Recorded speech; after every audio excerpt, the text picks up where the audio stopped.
Welcome to Q मार्कसॉफ्ट। यहाँ पर इस वीडियो में कुछ नई चीज़ों के बारे में बताएंगे जिसमें दो चीज़ें शामिल होंगी। एक रेफरेंस रेंज के बारे में और दूसरा कुछ जो चेंजेज हुए हैं, कुछ जो इम्प्रूवमेंट हुए हैं उसके बारे में। पहले आते हैं हम मास्टर के अंदर, टेस्ट के अंदर, टेस्ट लिस्ट में यहाँ पर नाम टाइप करना है। एक्चुअली नाम टाइप करने की ज़रूरत नहीं है, लेकिन फिर भी हम नाम टाइप कर देते हैं। इससे क्या होगा कि लिमिटेड लिस्ट हमारे सामने अपीयर होगा और तेजी से अपीयर होगा। जैसे हमने ग्लूकोज GLU लिखा था, GLU से जो मैच किया वो आया। यहाँ पर जब हम इस पे क्लिक करते हैं तो एक नया ऑप्शन है create normal value, category normal value और एज रेंज वैल्यू। तो कैटेगरी नॉर्मल वैल्यू और जनरल नॉर्मल वैल्यू पहले बता चुके हैं और इसका वीडियो ऑलरेडी यूट्यूब पे अवेलेबल है।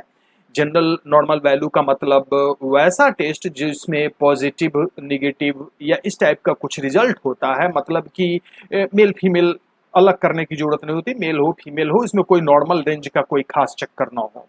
और कैटेगरी नॉर्मल वैल्यू का मतलब है कि मेल के लिए अलग नॉर्मल वैल्यू और फीमेल के लिए अलग नॉर्मल वैल्यू। इसके अलावा एक तीसरा नॉर्मल वैल्यू सेट करने का प्रोविजन है, ये एज रेंज वैल्यू। यहाँ एज रेंज वैल्यू पे जब हम आते हैं तो यहाँ पर जो भी हम कैटेगरी क्रिएट कर रखे हैं, जैसे कि फीमेल क्रिएटेड है, और हम अलग अलग एज रेंज के लिए अलग अलग वैल्यू दे सकते हैं। जैसे जो 10 साल से नीचे हैं या जो 1 साल से नीचे हैं, फिर जो 25 साल से नीचे हैं, जो 50 साल से नीचे हैं या 50 साल से ऊपर हैं। मतलब कि अलग अलग एज रेंज जो हम चाहें, जितना रेंज चाहें हम किसी में ऐड कर सकते हैं। तो सपोज हम ये ले रहे हैं कि 5 साल से नीचे फीमेल है, यूनिट ईयर रहने देते हैं, हम साल में ले रहे हैं। अब नॉर्मल वैल्यू यहाँ पे हम क्या प्रिंट करना चाहते हैं, तो प्रिंट करना चाहते हैं हम 10 to 70। इसके साथ और भी कुछ प्रिंट करना हो, स्पेस डाल के रखना हो, तो हम यहाँ पे जैसे आप चाहते हैं वैसे रख सकते हैं। यहाँ पे एंटर की काम करता है, यानी कि मल्टीपल लाइन का वैल्यू हम लिख सकते हैं कुछ इस तरीके से। अब कंप्यूटर चेक करेगा, चूंकि ये दो लिखना उचित नहीं है यहाँ, चूंकि नॉर्मल वैल्यू हमें चेक भी करना होता है, तो हम यहाँ लोअर वैल्यू 10 लिखेंगे। चूंकि 10 मिनिमम वैल्यू है और मैक्सिमम वैल्यू हम 70 मेंशन किए हैं, तो यहाँ पे 70 हमने 70 लिख किया। यहाँ प्लस पे क्लिक करना है, ये ऐड हो गया। और इसी तरह फीमेल 5 साल के लिए हम ऐड किए। अब हम फीमेल 35 साल से नीचे के लिए ऐड करते हैं, लेस देन 35 ईयर रहने देते हैं। जो वैल्यू लिखना चाहें लोअर वैल्यू डालेंगे, फिर प्लस करेंगे। इस तरह जितना चाहें हम ऐड कर सकते हैं। डिलीट करने के लिए यहाँ पे बटन है। अब बात आती है प्रायोरिटी की।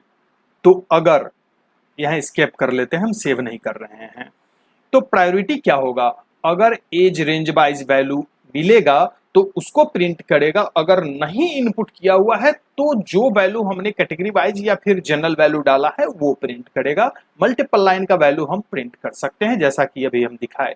तो ये था नॉर्मल रेंज के बारे में। अब वापस आते हैं हम ट्रांजेक्शन के अंदर, कंप्लीटेड नहीं, रिजल्ट एंट्री में आते हैं। यहाँ पर ढेर सारे टेस्ट हैं। यहाँ पे क्या है कि अगर कोई टेस्ट पब्लिश हो चुका है तो एक ऑप्शन है सेटिंग में, लॉक पब्लिश रिजल्ट। इसमें क्या है कि एक टेस्ट पब्लिश है, बाकी पब्लिश नहीं है।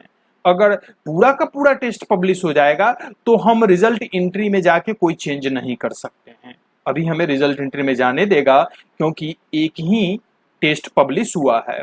और यहाँ अगर हम स्क्रॉल करें तो यहाँ टिक भी लगा हुआ है जो ये दिखा रहा है कि पब्लिश है। चूंकि इसमें वैल्यू नहीं है और ना ही हम एडिट कर सकते हैं, मतलब कि पर्टिकुलर टेस्ट वो लॉक्ड है रिजल्ट एंट्री के लिए, चूंकि वो पब्लिश हो चुका है और सेटिंग हमारा ऑन है पब्लिश सिलेक्टेड रिजल्ट। तो इस तरीके से हम जो पब्लिश करेंगे सिंगल टेस्ट भी लॉक किया जा सकता है। अब कुछ चीज और, जैसे कि डबल क्लिक कुछ जगह पे काम करता है। जैसे यहाँ डबल क्लिक नहीं किया, यहाँ पे करेगा टेस्ट आईडी पे। जैसे ही डबल क्लिक करते हैं वो रिजल्ट एंट्री में चला जाता है, यानी कि मेनू में जाकर रिजल्ट एंट्री करने की जरूरत, यहाँ से भी हम रिजल्ट एंट्री में जाते हैं। हम यहाँ से डबल क्लिक करके भी इसमें और इसमें जा सकते हैं, और बैकवर्ड फॉरवर्ड जाने का option already result entry screen पे है। नाम पे डबल क्लिक करते हैं तो यहाँ पे हमें ये दिखाता है प्रिंट करने के लिए। अगर हमने सिलेक्टेड प्रिंट ऑन नहीं रखा है तो सीधे प्रिंट प्रीव्यू आएगा। उसी तरीके से यहाँ पे डबल क्लिक काम करता है। यहाँ दिख रहा है कि एक थंब है, 2 सर्किल है लेकिन ग्रे है और 5 रेड है। ये 2 सर्किल रेड ग्रे कहने का मतलब है इस 2 में रिजल्ट इनपुट किया गया है पर अभी तक इसको अप्रूव नहीं किया गया है, और बाकी जो 5 है उसमें रिजल्ट ही एंट्री नहीं हुआ है। एक ग्रीन है मतलब कि ये पब्लिश हो चुका है। डिटेल्स देखने के लिए हम डबल क्लिक इसी पे अगर करें तो यहाँ हमें डिटेल्स दिखाई देगा और ऊपर में एक समरी ऐड किया हुआ है जो ब्लू कलर में दिख रहा है, उसमें रिजल्ट एंट्री है, पब्लिश नहीं हुआ है। जो ग्रीन है वो पब्लिश हो चुका है और जो ऑरेंज कलर में दिख रहा है वहां रिजल्ट ही एंट्री नहीं हुआ है। दैट्स ऑल, अभी के लिए इतना ही, फिर कुछ नया बताएंगे नेक्स्ट वीडियो में।